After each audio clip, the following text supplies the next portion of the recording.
What's up, everyone? Silo here. So the thing is that I actually just wanted to get into another back into another review of the GTA trilogy type thing. So again, um, I didn't really care for the first one, GTA 3, because, like I said, your character's a mute. He mostly just goes around, does jobs, and just works for random people. And then suddenly, I think it's like Catalina or something like that. She makes an appearance in San Andreas, where CJ technically meets up with her and does a few bank jobs. And that technically Catalina is like randomly sending phone calls to CJ in San Andreas, just cursing him out and stuff like that. And he's like, Catalina, I know this is you. It's kind of funny. But anyways, I just kind of want to get into saying, like, GTA 3 is okay, but it's not really like the best. I get it that it's like the OG, kind of just, the original on how it came out, and a lot of people got into it. But Vice City and San Andreas is probably one of the best. And Vice City, as soon as you hit the water, like I said, it's like in the GTA 3, you immediately die if you go into the water.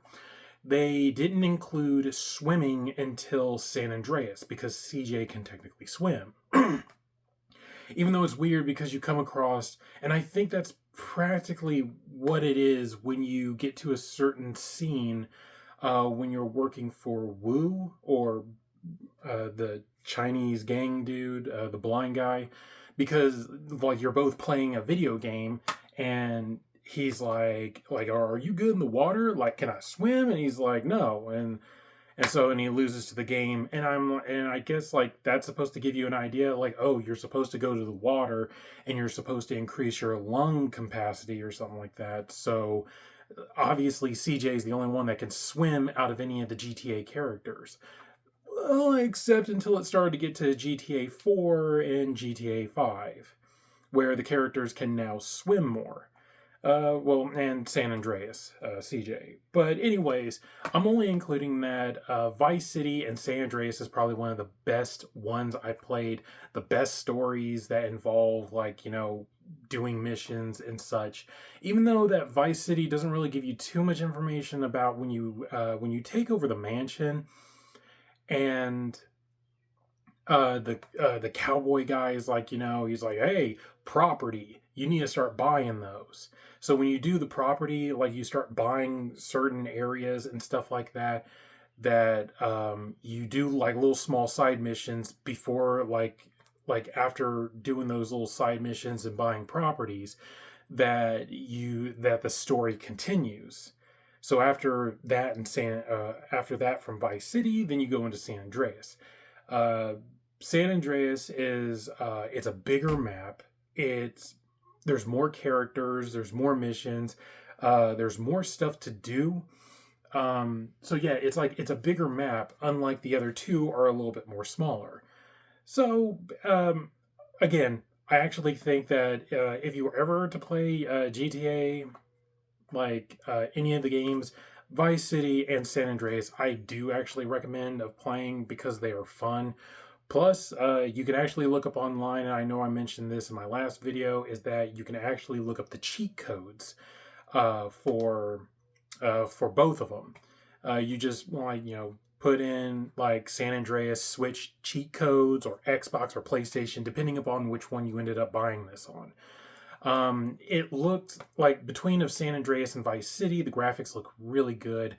Um, in GTA 3, it's mostly just kind of the facials are a little bit more bumped, but it's graphic wise, it's okay, but it's not really, I'd say, the best. But I do think Vice City and San Andreas is probably one of the best games of best music, like radio selections, and because Vice City was set in the 1980s, while San Andreas is set in the 1990s, which is mostly like NWA, Snoop Dogg, and a few other like rap hip hop songs and rock songs that came out around that time. While in the 1980s, you had like different types of classical songs and such, which like is very good. Like there's a like if anyone knows the song like Miami from Will Smith, there's a rhythm where you hear the da da, like it has like that kind of rhythm to it, but it's like it's only the radio that's making that da da like kind of rhythm, but it doesn't go into music. So it's like hearing that is pretty much probably when Will Smith did Miami, or they took a rhythm from something else that created that rhythm. Uh, but anyways, again, Vice City, San Andreas is probably the best ones to technically play on the trilogy. If you want to play GTA 3, that's practically up to you. The only thing I don't understand is this character right here. I have never seen her in the game, unless if that's supposed to be Vice. Dang it, I was saying her name Vicelina, Valina, or something. Whatever. I don't know if that's supposed to be her, but it's like mostly when you look at these characters, you never see any of these characters in the game. It just seems like they're just female icons, is pretty much. Uh, but again, just kind of playing. I'm still playing San Andreas, and it's good. It's great. It technically is more about like the hood and taking over certain type of properties, but it also includes other things of working for a hippie that has his conspiracies about the government. You have some other government guy that's like, he has like some sort of ties into the police that is protecting your so-called brother, but I think it's more gangsta brother than more actual brother, because it never really says that, they're actually family. It's just more that they are together and they work together and they're more closer.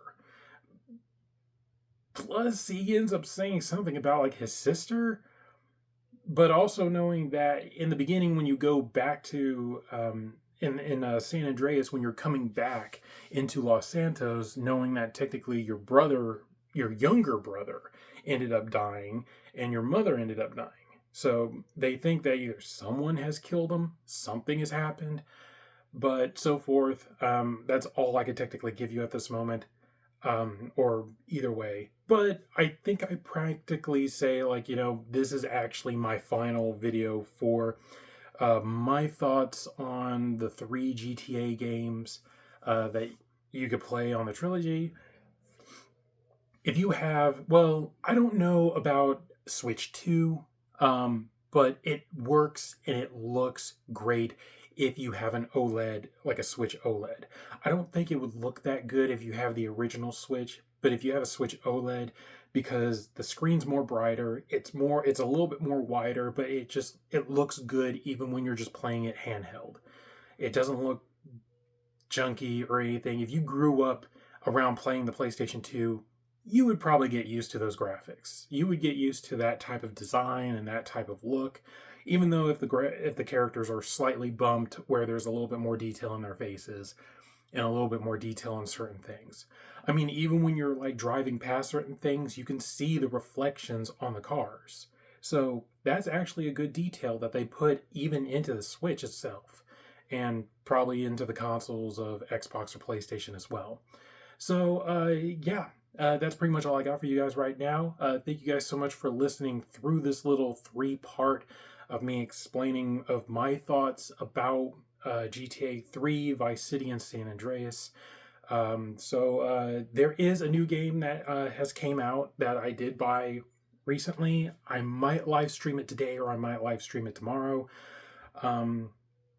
If anyone knows technically about the Dark Pictures Chronicle type thing, where, the Man of Medan, the Devil in Me, and House of Ashes, and Little Hope, they have just released a sci-fi version. It's more of a sci-fi story now. So, like, you get to choose who lives, who dies, and such. So, mostly I'm going to play it through and try to do my very best to keeping everybody alive. if people die or if there's like a terrible ending or something like that, I will just kind of play it all the way through and do my very best of what I can technically do. But then let me know for your guys' thoughts if I should go through and try to keep everybody alive.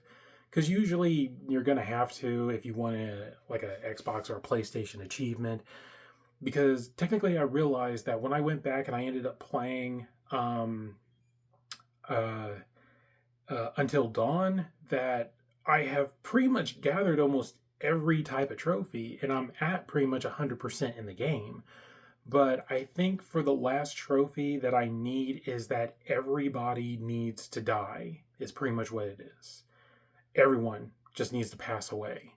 So it doesn't really matter upon when you get to the end, because if everyone because if the blonde girl chick dies, then you as one of the other characters grabs the light, breaks it, and every one of them, if they start trying to run out, then every one of them is going to start dying. But there's other ways of how in Until Dawn all the other characters die. So yeah, this is practically it for right now. So yeah, keep an eye out on that live stream, and I will begin playing it. I love these dark picture video games because I love the story-based telling games. Even though it's like, it kind of gives me a little, like, oh, what's it called? I don't know. But it's like having issues of sleeping, because it's like every time I fall asleep, I'm too worried of trying to keep these characters alive every time when I go to sleep. But anyways, that's all I could technically say for right now. Again, thank you guys so much for following me or listening to my thoughts on the GTA trilogy, and I'm hoping to see you guys again in the next video. See ya.